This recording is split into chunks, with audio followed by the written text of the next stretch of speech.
than 30 years in IT sector, entrepreneurial experiences across state, delivery and business management. He has a successful track record with Tier 1 global companies. The CEO of Ness. Let's welcome Mr. Paul Lombardo to our show, Chat with the CEO. Welcome to our show, sir. Thank you. It's a pleasure to be here. Before we began your journey with Ness, tell us where it started for you in terms of career. So when I graduated from university in the United States, I started my career with Accenture. It was called Anderson Consulting back then. And I did work on a number of large-scale systems integration and IT projects. Okay. In the telecommunications space, the insurance industry, Yes. treasury. Whoa. Okay. It was a very exciting place and a good way to learn. I spent 6 years there.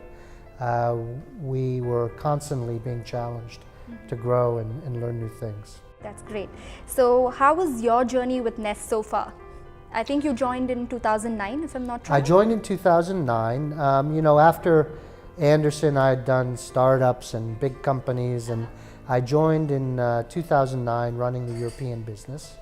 And we had a very good run there. We grew the business tenfold during my time there. And then in 2014, I took on this current role as CEO. So how has the journey been in Ness as a CEO for you? It's been exciting, right? And we're in the middle of some really fundamental changes in the IT services sector. I think we see big businesses, clients working hard to shift their spend out of the legacy IT portfolio into digital transformation. And we recognized early on that our skills in product engineering and platform engineering were a tremendous foundation to help our customers digitally transform themselves. And so we worked hard to position ourselves and really work with customers in that area. So what's Ness' contribution in the current digital era? So our customers, obviously technology and software is underpinning the digital revolution. Yes. And we've been working really in this space long before it became a buzzword, when we were working with clients to build software platforms that delivered digital products and services and help them drive their revenue. And so we continue to work with customers on building those platforms, but what we recognized is that increasingly the customer experience, the end client experience was important because people have become used to working on their smartphones and so their tablets, and so their experience was not the same when they were working on corporate systems, and so that became a very big push. And then of course data has been increasingly important, not only managing data but deriving insights and real-time responses to what the data was telling us. So we really bring together that digital platform, the compelling engagement with the customer, and the insights that data provides. And that's really how we deliver value to our customers' efforts. Okay. How digital economy is affecting the functioning of Indian and international companies? Well, I mean, I think the digital economy is bringing down geographic barriers, currency barriers, demographic barriers, and I think it's really facilitating massive growth in commerce. And I think that's true across Indian companies, Chinese companies, US companies, European companies. Okay. So do you think the entertainment industry is foregoing changes unlike the IT sector because of the digital economy? Well, yeah, for sure. I mean, all you have to do is look at the way people consume movies or television shows, right? Yeah. It used to be that you'd go down to your local Blockbuster to rent a video. No longer, right? And streaming music, streaming video. It's just online. Streaming sports entertainment, it's there when you want it at your command, right? And we're very involved with a number of customers in this area. It's an important area. We have one customer who's a leader in digital sports media. You can think of them as the Netflix of sports media. It allows me to watch a Manchester United football match from here in Bangalore anytime I want. Right? That's brilliant. What are the recent innovations of Ness? So, well, I mean, our innovations fundamentally are what we do with our customers in travel and transportation and education, financial services, Okay. automotive. But I think from an IT services perspective, we've done a lot to both integrate the way we deliver value to customers, Okay. customer experience, platform, data. We've also done a lot to really make sure that we share best practices and knowledge across all of our centers across 3 continents and 10 delivery centers and 100 clients. And we've done a lot really to build community within and across our engineers, and I think that's added a huge amount of value for our customers. All right. So there's a lot of stress that comes in, because digital marketing is such a huge platform. So how does Ness create a employee-friendly environment? Well, so first of all, we have a lot of first of all CSR activities, which Okay. our employees get involved in, makes them feel part of a community. We do a lot of learning and development and training. Okay. I mentioned building communities, Yes. not you only did. within the office, but also across multiple geographies. Okay. And I think that makes people feel part of a bigger organization and part of a bigger community. We stress mentoring. So, if you're a junior engineer, you can expect to be cultivated and mentored by someone more senior in order to Seniors, develop your okay. skills.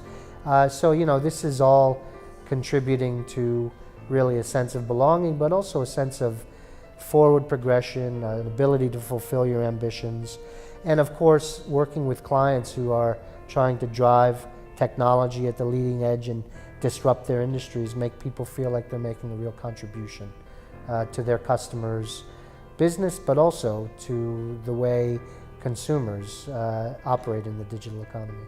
All right. New technologies are expected to make way in 2017. What's your overview about it? So I think data and the ability to derive insights in data and the ability to take action based on those insights, sometimes predictive and proactive action, is really important. So we're seeing a very significant increase in not only big data technologies, but also the next step in machine learning and artificial intelligence. And then, of course, with all of this activity online in the digital economy, cyber and security is becoming hugely important. And so that's another area where we see a lot of attention being focused on. Okay. What are some of the trends in offshoring? Is India still the go-to market for companies? It is. India is a very important market. We also operate in Eastern Europe and in Israel, and those are important markets too. Okay. I think what's changing though is corporate customers are no longer willing to pay a high price just to have Okay. talented engineers sitting in seats somewhere else. You have to be adding value. Okay. And so I think the challenge for all offshore destinations and vendors is to do more than just provide bodies, is to actually provide value. Values. And help the customer think through their complicated digital transformation, to think about how they can apply newer technologies, and to really help them disrupt their markets and stay competitive. So this is very important. It's more than just programming now. It's much more about Adding value. adding value and transforming business. Okay. How is Ness performance in economy? How is your economic growth? I mean, we're growing across all of our markets. We have this year signed a number of long-term engagements, which provide Okay. us a great foundation moving forward. Okay. We're seeing that many of our customers are working with us across multiple geographies as well, Okay. at the same time, based on different missions and different talent availability. So commercially, we're doing great. We're growing. Okay. And we see, no end in sight. I think one of the smart things we did is we have never really focused on traditional back office. Okay. We've always focused on platforms and products, and now digital Yes. engineering, and that's an area which is growing very fast. Very fast. It's booming. Absolutely.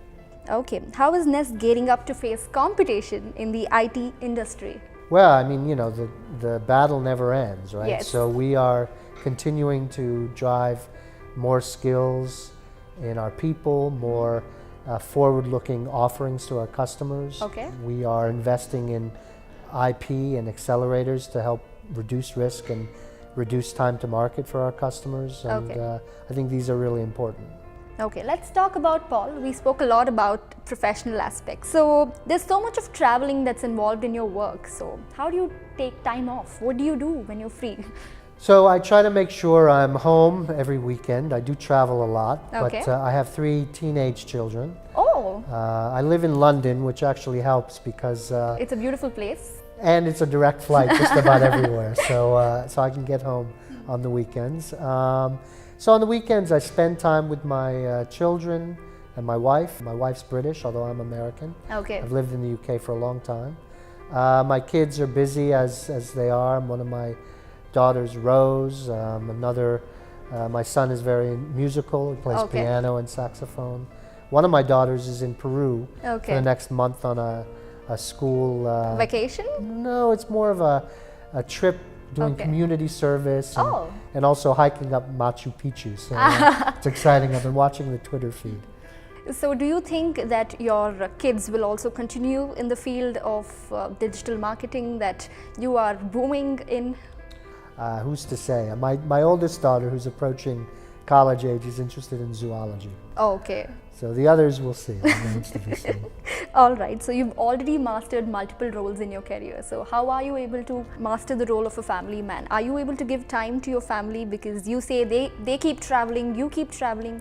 Doesn't your wife complain that you're not at home most of the time? So my wife is used to me being away during the week, and busy in a busy business. It's rare that you get time during the week anyway.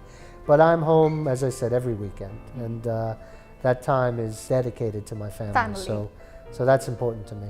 Okay. So what are your hobbies apart from digital? Well, so I do like to exercise a lot. So I do a lot of road biking. Oh, okay. I play tennis sometimes with my son. Uh-huh. I do a little bit of rowing Okay. on the machine, I guess. So I try to keep active. All right. We try to do hiking as a family Oh, sometimes. that's nice. So a lot of activity within the family runs as well, I suppose. Absolutely. And if anybody that has teenage children knows Yeah. that you spend a lot of time running around to children's events as well. So, Convincing them, having an eye what your children is up to.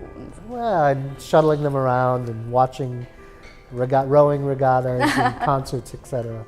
All right. If you wouldn't be the CEO of Ness, or if it wasn't for engineering, where would Paul be today? Well, I guess I like building businesses, and so I can't imagine whether it's in IT or some other field that I wouldn't be wanting to lead a team and grow a business and and try to build something that I could be proud of. And so I think that's for me the most important thing. So you can't imagine anything apart from business in your life? Building a team, right? I also spent a couple of years in the Peace Corps doing volunteer work, and that was fun Okay. too. And working with people, to achieve their ambitions, I think is important. That's true of my family. It's true of my time in the Peace Corps, and I think it's true in the work that we do with our clients as well. India is going through a lot of regulatory changes because of the government. So has the government policies affecting the digital marketing in any way? So, to be honest with you, I think we have not felt the impacts of the regulatory changes. I think it's been, it hasn't inhibited us in any way. Okay. I think we haven't done a lot of work. We don't do a lot of work directly with the Indian government. Most of our work is with foreign customers, and I think that's going on just fine. All right. Bangalore is known as the IT sector. So I think recently you recruited about 650 people from Hyderabad. Are you tapping opportunities in Bangalore as well with similar plans? Yeah, so we have three main offices in Mumbai, Bangalore, and Hyderabad. Okay. And we're taking customers and growing them in all 3 of our centers. Okay. We also work with PayPal in Chennai. So Okay. so there's opportunities in all of them, and stay tuned for the next press announcement for the From next Ness. big deal in Bangalore. Right? All right, stay tuned. So Ness is coming up with more opportunities for you out there. What is the CEO message to anybody who aspires to become a CEO? Be genuine, right? And make sure you spend time. You know, from my perspective, the most important thing for me is spending time with customers and spending time with staff. And I think if you do those things right, then you know, you can't help but lead the business in a good direction. All right, so that was Mr. Paul with us today. Thank you so much, sir, for taking your precious time off and having a chat with us. YTV wishes you an illustrious journey into the future. Thank you so much for making time. So do you have any message to our viewers, to our YTV viewers? No, just thank you for your time, and enjoy the next 5 years as the digital economy really takes off. Our lives will change. Okay, with that, our lives are certainly going to change. We will be back with another episode with another CEO. This is Nisha. You're watching YTV.